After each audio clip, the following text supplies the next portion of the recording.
Panjang, pemusik M. Halim, Emri, Syahri Anton, Wahyu Kurniawan, Niko Velamonia, Andre Perdana Putra, M. Haryo Evenur, Pangeran Arsola, Edrianto, Riki Warna Putra, Zulfadli, Jumaidil Firdaus, Cynthia Okta Prima, Krisma, Doni Febri Hendra.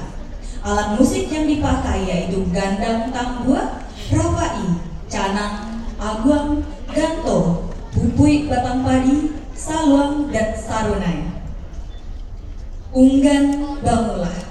Karya musik ini diangkat dari musik talempong Unggan yang dimiliki oleh masyarakat Nagari Ungga, Kecamatan Sumpur Kudus, Kabupaten Sijunjung.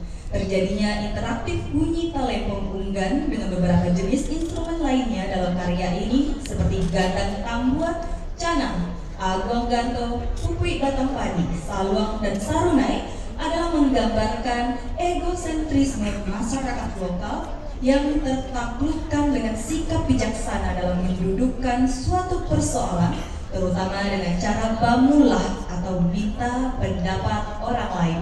Hadirin, langsung saja mari kita saksikan Unggan Bamulah dari Provinsi Sumatera Barat.